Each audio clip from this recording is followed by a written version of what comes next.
गोविंद और गायत्री रहते थे। उनके जुड़वा बच्चे थे, शुभम और पूजा। अब्बा देखिए, मुझे पूजा से ज्यादा मार्क्स मिले हैं। हाँ तो क्या हुआ? ऐसा नहीं होता बेटा, तुम दोनों भाई बहन हो। तुम दोनों को एक दूसरे का साथ देना चाहिए। तुम्हें अपनी बहन को भी पढ़ाना चाहिए ताकि वो भी तुम्हारी तरह अच्छे मार्क्स लाए। ठीक है अब्बा, सॉरी पूजा, मुझसे गलती हो गई। कोई बात नहीं, अगली बार मैं भी तुम्हारी जितनी मेहनत करके मैं भी उतने ही मार्क्स ले आऊंगी। मैं तुम्हारी मदद करूंगा। ये हुई ना बात। तुम दोनों एक दूसरे की ताकत हो, कभी भी एक दूसरे का साथ मत छोड़ना। गोविंद के दोनों बच्चे उसकी जान थे। वो दुनिया की हर खुशियां उन्हें देना चाहता था। गायत्री के लिए लड़का लड़की में कोई फर्क नहीं था। शुभम, बावर्ची खाने में मैंने खीर बनाकर रखी है, उसमें चम्मच चलाते रहो। लेकिन ये तो लड़कियों का काम है। भूख लड़का लड़की दोनों को लगती है, तो खाना बनाना कैसे लड़की का काम हुआ? बिल्कुल सही अम्मा। और तुम जाओ छत पे कपड़े सुखाओ। ठीक है अम्मा। गोविंद और गायत्री दोनों अपने बच्चों को अच्छी सीख दे रहे थे ताकि उनका मुस्तकबिल रोशन हो। बारिश का मौसम आया। ये का एक तेज बारिश शुरू हो गई। कई दिनों तक बरसात रुकी ही नहीं और इसी दरमियान नदी का बांध भी टूट गया। गांव में पानी भरने लगा। चारों सिमत अफरा तफरी हो गई। हमें ये गांव छोड़ना होगा। लेकिन हम जाएंगे कहाँ? वो तो मैं भी नहीं जानता, लेकिन अगर यहीं रहे तो हम सब डूब जाएंगे। ठीक है, चलिए। उन लोगों ने दरवाजा खोला तो बाहर पानी भरा था। इतना सारा पानी, आप कैसे निकलेंगे? बच्चों को गोद में उठा लो, थोड़ा आगे चलते हैं ऊंचाई पर, वहाँ जरूर मदद मिल जाएगी। ठीक है, चलिए। दोनों बच्चों को गोद में उठाकर गायत्री और गोविंद पानी के बीच में से चलने लगे। शुभम और पूजा दोनों डरे हुए थे। अब्बा, हम जिंदा तो बचेंगे ना? हाँ बेटा, तू फिक्र मत कर। तभी उनके पास इमदादी कश्ती आई। आप सब जल्दी ऊपर आ जाइए। गोविंद और गायत्री ने पहले अपने बच्चों को कश्ती के ऊपर भेजा और उसी वक्त पानी का बहाव बढ़ गया और गोविंद और गायत्री बांध के पानी के साथ बह गए।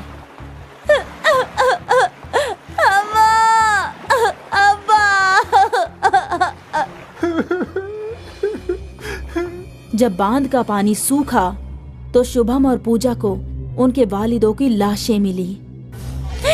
अम्मा, अब्बा, अम्मा उठ जाओ, अम्मा, अब्बा उठ जाओ ना अब्बा, प्लीज। बच्चे रोते रहे। इमदादी कारकुन गायत्री और गोविंद की लाश ले गए। उस रोज से शुभम और पूजा यतीम हो गए। वो भूख के मारे दर बदर भटकते रहे। चाची जान, कुछ खाने को दे दो, 2 रोज से कुछ नहीं खाया। पता नहीं कहाँ से आ जाते हैं सुबह सुबह। निकलो निकलो यहाँ से। वो लोग जहाँ भी जाते लोग उन्हें दुत्कार कर भगा देते। दफा हो जाओ यहाँ से, होटल खुला नहीं कि भीख मांगने चले आते हो, भागो।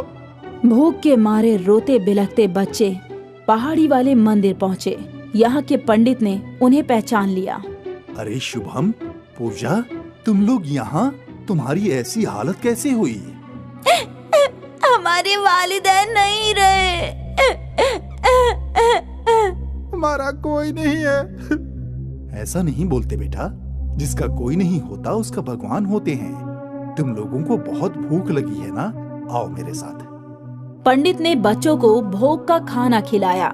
कई रोज के भूखे बच्चे हड़बड़ी में खाना खाने लगे। पंडित जी को बच्चों पर बहुत तरस आ रही थी। बेचारे बच्चे कहाँ जाएंगे? इन्हें यहीं मंदिर में रहने देता हूँ। रोज भोग का खाना भी खाएंगे और इन्हें रहने के लिए आसरा भी मिल जाएगा। अब से तुम दोनों यहीं रहना, इसी मंदिर में।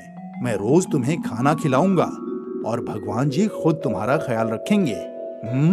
क्या वाकई? हाँ, लेकिन तुम्हें वो सब सीखना होगा जो मैं तुम्हें सिखाऊंगा, ठीक है? हम जरूर सीखेंगे।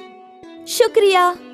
शुक्रिया मेरा नहीं, भगवान जी का करो। आखिर यतीम बच्चों को ऊपर वाले ने सहारा दे दिया। उन्हें वक्त पर खाना भी मिलता और पंडित जी उन्हें अच्छी अच्छी बातें भी सिखाया करते थे। लेकिन जब भी वो किसी बच्चे को अपने अम्मी अब्बू के साथ देखते तो उन्हें अपने वालिदैन की कमी महसूस होती थी। काश आज अम्मा और अब्बा यहाँ होते। हाँ, वो होते तो हमें बहुत प्यार करते, हमें आइसक्रीम खिलाते, कपड़े दिलवाते। अब्बा ने कहा था कि हम दोनों एक दूसरे के सहारा हैं। पूजा, तुम मुझे कभी मत छोड़ना। बिल्कुल नहीं। अक्सर वो अपने अम्मी अब्बू को याद करके रोया करते थे। वो अक्सर पंडित जी को पूछते थे, ऊपर वाले ने हमारे अम्मी अब्बू को हमसे क्यों छीन लिया? क्या उन्हें हमारी जरा भी फिक्र नहीं है?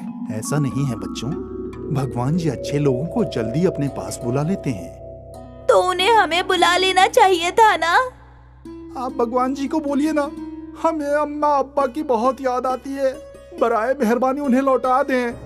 पंडित जी के पास बच्चों को बोलने के लिए कुछ नहीं था। पंडित जी भगवान से दुआ मांगते थे, हे प्रभु, इन बच्चों को छोटी सी उम्र में यतीम होना पड़ा, ये कैसा इंसाफ है आपका। इनकी मदद कीजिए प्रभु, मेहरबानी करके इनकी मदद कीजिए। एक रोज की बात है, शुभम और पूजा मंदिर के बाहर खेल रहे थे। तभी एक कार से मियाँ बीवी उतरे, जिनके साथ एक 2 साल का बच्चा था। पूजा और शुभम का तवज्जो उस छोटे बच्चे पर गया। देख शुभम, वो बच्चा कितना अच्छा है ना? हाँ, गोलू मोलू है। मियाँ बीवी बच्चे के साथ मंदिर में चले गए और पूजा और शुभम खेलने लगे। वो मियाँ बीवी पंडित जी के पास गए। आज हमारे बेटे का सालगिरह है, इसके नाम से पूजा कर दीजिए। बच्चे का नाम क्या है? अर्नब है नाम उसका? जी ठीक है। यहाँ ये लोग पूजा करने में मशरूफ थे और वहाँ अर्नव खेलते खेलते मंदिर से बाहर चला गया। मंदिर पहाड़ी पर था और अर्नव तेजी से एक खाई के जानिब बढ़ रहा था। पूजा और शुभम दोनों ने अर्नव को देखा। वो गिर सकता है। रुक जाओ। दोनों बच्चे छोटे अर्नव को बचाने के लिए दौड़ पड़े, लेकिन तब तक अर्नव खाई में गिरने ही वाला था। पूजा ने अर्नव का हाथ पकड़ लिया और शुभम ने पूजा का। छोड़ना मत शुभम। तीनों बच्चे खाई से लटक रहे थे। तब तक पंडित जी और वो दोनों मियाँ बीवी दौड़ते हुए आए। अर्नव! आसपास खड़े लोगों ने बच्चों को ऊपर खींचा। संध्या ने अर्नव को गले लगा लिया। मेरा अर्नव, बेटा तू ठीक तो है ना? फिर संध्या पूजा और शुभम के पास गई। शुक्रिया बच्चों, आज तुम्हारी वजह से मेरा अर्नव जिंदा है। शुक्रिया। आप रोइए मत आंटी। बेटा तुम दोनों कौन हो? तुम्हारे अम्मी अब्बू कहाँ हैं? हमारा कोई नहीं है। हाँ, हम यतीम हैं। ये कुछ माह कबल ही यहाँ आए हैं। इन दोनों बच्चों ने अपने वालिदैन को खो दिया है। उस रोज से ये लोग इस मंदिर में ही रहते हैं। ये सुनकर संध्या को बहुत बुरा लगा। उसने अपनी पति राकेश से बात की और फिर पंडित जी के पास आई। हमारे पास भगवान का दिया सब कुछ है। इन बच्चों ने हमारे हंसते खेलते खानदान को टूटने से बचाया। अगर आपको वाजिब लगे तो हम इन दोनों को गोद लेना चाहते हैं। बच्चों, क्या मैं तुम्हारी वालिदा बन सकती हूँ? ये बात सुनकर दोनों बच्चों की आंखों में आंसू आ गए। क्या आप वाकई हमारी वालिदा बनेंगी? क्या हमें हमारा खानदान वापस मिलेगा? हाँ बच्चों। दोनों बच्चों ने संध्या को गले लगा लिया और फिर फूट फूट कर रोने लगे। पंडित जी ने भगवान के सामने माथा टेका। हे प्रभु, आपने मेरी सुन ली। आपका लाख लाख शुक्रिया प्रभु। संध्या और राकेश पूजा और शुभम को अपने साथ ले गए। फिर वो सब एक साथ खुशी खुशी रहने लगे। आखिर गरीब यतीम बच्चों की किस्मत बदल गई। उन्हें एक बार फिर खानदान मिल गया।